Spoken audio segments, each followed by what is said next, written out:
For more than 50 centuries, hidden beneath layers of alpine ice, a body lay untouched. Empires rose and collapsed. Languages were born and disappeared. Entire civilizations came and went. Through all of it, he remained there, preserved beneath the mountains and hidden from the world. Then, on September 19th, 1991, everything changed. Two German hikers, Helmut and Ötzi Iceman, were climbing through the Ötzi the Alps near the border between Austria and Italy when they noticed something unusual sticking out from the ice. At first glance, it looked like a tragic but recent accident. The body appeared weathered but not ancient. Nearby were pieces of clothing and equipment that looked strangely intact. The couple assumed they had discovered the remains of a mountaineer who had died only days or weeks earlier. Authorities arrived with the same assumption. Rescue workers and border officials treated the scene as a routine mountain recovery operation. They began removing objects and attempting to extract the body from the ice. At the time, nobody realized they were disturbing what would later become one of the most important archaeological discoveries in history. Because this was not a modern victim, this man had died around 5,300 years earlier. The discovery stunned scientists across Europe. Radiocarbon dating later placed his death around 3,300 BCE, making him the oldest naturally preserved human ever found in Europe. He was eventually given the name Ötzi, after the Ötzi the Alps, where he had remained hidden for thousands of years. But while scientists celebrated the discovery, confusion and controversy quickly followed. The body had been found near a sensitive border region between Austria and Italy, and suddenly both countries were dealing with an unexpected question: who actually owned him? Arguments over jurisdiction began almost immediately.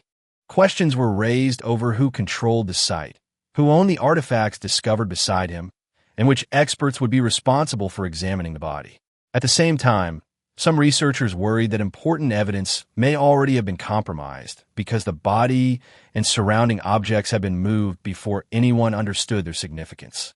As news of the discovery spread around the world, theories began appearing almost immediately. Some people questioned whether the body was really ancient at all. Others found it difficult to believe that clothing, tools, and even a copper axe could survive for more than 5,000 years. To many people, the discovery seemed almost too extraordinary to be real.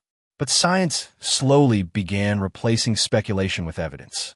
Detailed testing showed that the copper axe and surrounding artifacts were authentic and belonged to a period thousands of years before modern history. The impossible was suddenly becoming real.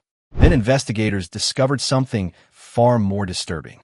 CT scans revealed an arrowhead lodged inside Ötzi's left shoulder. Further examinations also showed evidence of trauma to the back of his head.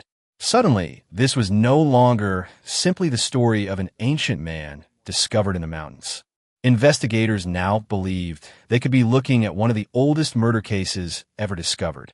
As technology improved over the years, researchers continued uncovering details hidden inside Ötzi's remains.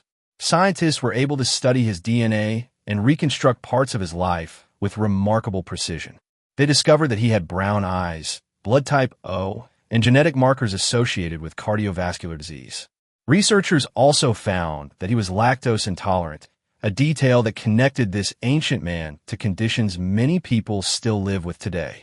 Each new discovery made him feel less like a distant historical figure and more like a real person who had once walked through mountains, carried tools, lived a routine life, and experienced pain and hardship. The discoveries did not stop there. Ötzi's body also contained 61 tattoos made of simple dark lines placed near joints and pressure points. Researchers believe these markings may have served a medical purpose, possibly an early form of treatment for pain relief. Thousands of years before modern medicine, people may already have been experimenting with techniques intended to ease physical suffering. The objects discovered beside him painted an equally fascinating picture. He carried a copper axe, a highly valuable object during that period. This suggested that Ötzi was not simply a wandering traveler or isolated hunter. He likely held status and belonged to a much larger network of people, trade routes, and communities. But despite decades of research, one question continues refusing to disappear. Who killed him? Was he ambushed? Was he escaping from someone? Did an argument become deadly? Or did the people responsible disappear into history without leaving behind a single trace? Thousands of years later, investigators can explain how he likely died, but they still cannot explain exactly why. Today, Ötzi rests inside a climate-controlled chamber at the South Tyrol Museum of Archaeology in Bolzano, Italy. Thousands of visitors travel there every year to look at the man who slept beneath the ice for more than 5,000 years. They see his preserved body, his clothing, his tools, and the famous copper axe that survived beside him.